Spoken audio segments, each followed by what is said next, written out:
जाहिरात कट्टातर्फे आपला सर्वांचं YouTube चॅनलमध्ये सर्वांचं सहर्ष स्वागत आहे। राष्ट्रीय आरोग्य अभियान अंतर्गत काही रिक्त पदांकरता नुकतीच जाहिरात प्रसिद्ध झालेली आहे। त्या पदांकरता जर आपल्याला अप्लाय करायचं असेल तर अंतिम दिनांक 6 मार्च 2025 रोजीपर्यंत हे तुम्ही अप्लाय करू शकता। चला तर मग बघूया कोणत्या पदांकरता ही जाहिरात निघालेली आहे।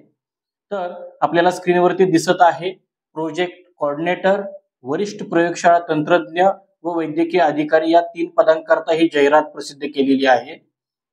प्रोजेक्ट कोऑर्डिनेटर या पदाकरता बीई बीटेक और बीसीए और एमसीए और एमबीए और post graduation diploma in management और masters in public health from the recognised institute ही शैक्षणिक पात्रता किंवा हे क्वालिफिकेशन असावं। तसेच जे कैंडिडेटना 5+ year of working experience, preference will be given to the person having experience of working in health sector मध्ये काम करणाऱ्या लोकांना प्रेफरन्स दिला जाईल। त्यानंतर प्रोफिशियंट इन एमएस ऑफिस त्यांना व्यवस्थित हाताळता यावं। तसेच HMIS रिलेटेड वर्क एक्सपिरियन्स सुद्धा असणं गरजेचं आहे प्रोजेक्ट कोऑर्डिनेटर पदाकरता।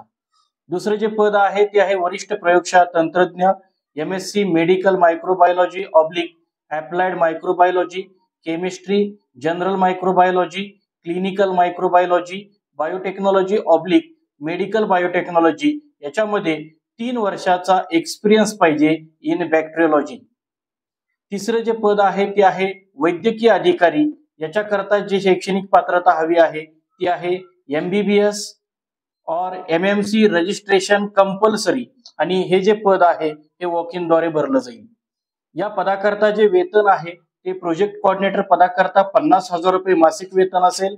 वरिष्ठ प्रयोगशाळा तंत्रज्ञ या पदाकरता 25,000 रुपये प्रति महिना वेतन असेल। तसेच वैद्यकीय अधिकारी या पदाकरता 60,000 रुपये पेमेंट असेल।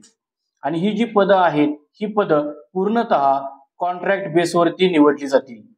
अर्ज करण्यासाठी जी पद्धती आहे ती ऑफलाईन असून उमेदवारांना ऑफलाईन पद्धतीने अर्ज दिनांक 28 फेब्रुवारी 2025 ते 6 मार्च 2025 रोजी सायंकाळी 6 वाजेपर्यंत जमा करायचा आहे। तो अर्ज जमा करण्याचं ठिकाण पुणे नवीन शासकीय इमारत 3रा मजला विधान भवन समोर तुम्हाला हे जमा करायचं आहे।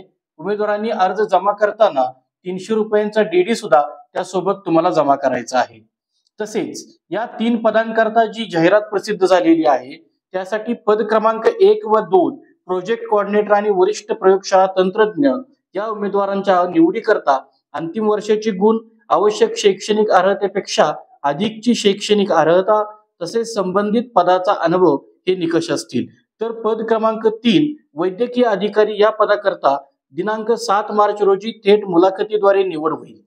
या संदर्भामध्ये ज्यांना अप्लाय करायचं आहे त्या पदासाठी जो ऑफलाईन पद्धतीचा अर्ज जो आहे तो आपल्या चॅनलच्या डिस्क्रिप्शन बॉक्स मध्ये दिलेला आहे। तर चॅनलच्या डिस्क्रिप्शन बॉक्स मधून तो अर्ज तुम्हाला डाउनलोड करता येईल। चला तर मग इथेच थांबूया। हा व्हिडिओ अधिकाधिक लोकांपर्यंत शेअर करा, चॅनलला सबस्क्राइब करा जेणेकरून अधिकाधिक जॉब नोटिफिकेशन तुमच्यापर्यंत लवकर पोहोचतील।